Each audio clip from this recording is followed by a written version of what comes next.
মায়ের জন্য এনেছো? দেখি কি।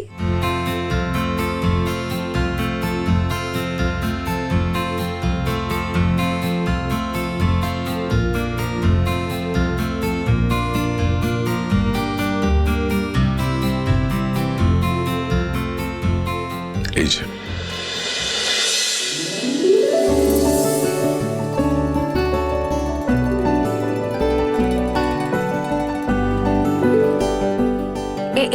এটা কি? এটা তুমি কি করেছো? অনাথ সৃষ্টি করেছি। নতুন কাকু, মাকে তুমি ক্যামেরা দিলে? মাকে দিল আবার কি? নতুন কাকু এরকমই করে, এটা ওটা কিনে আনে আর তারপর অজুহাত দেয়। টাকা খরচ করার ওস্তাদ লোক একেবারে। আচ্ছা নতুন কাকু, মা কি করবে ক্যামেরা দিয়ে? ক্যামেরা দিয়ে মানুষ কি করে? ছবি তুলবে।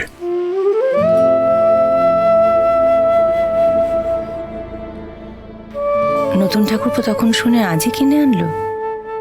অবশ্য আগেও আমার এই লুকোনো শখের কথা জানতো, বলেও ছিল দু একবার। আমি গুরুত্ব দিইনি বলেই হয়তো এতদিন। হোয়াট এ সারপ্রাইজ মা! মানে তুমি এখন হিন্দি বলা ছেড়ে ক্যামেরা নিয়ে ছবি তুলবে? শোন, তোরা জানিস না, তোর মা একটা সময় দুর্দান্ত ছবি তুলতো।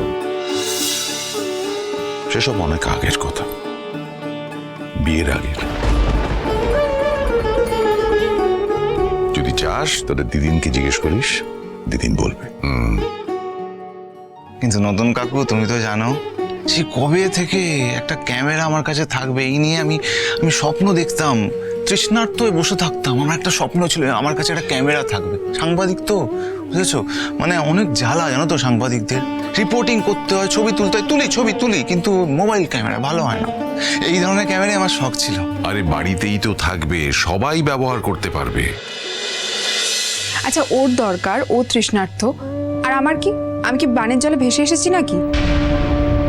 আমার নামটা তো বললে না। তুই কি সবার মধ্যে পড়িস না? তবে যার জিনিস তার অনুমতি নিয়ে। মায়ের থেকে আবার কি অনুমতি নেবো? মায়ের কিছু আছে নাকি? মায়ের সবকিছুই তো আমাদের। মা দাও দেখি, দাও তো। না বেটা,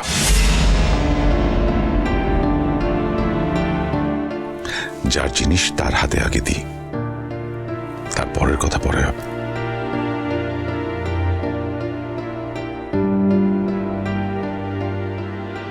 কেন?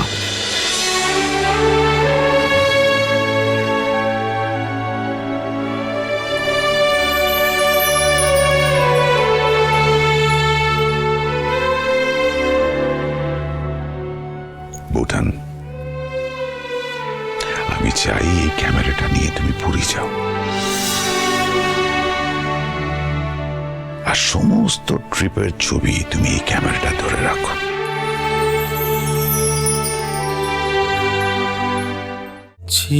না বলা সম্পর্কের কথা, চিরসখা, সোম থেকে রবি প্রতিদিন রাত ৯টায় স্টার জলসায় ও ডিজনি প্লাস হটস্টারে।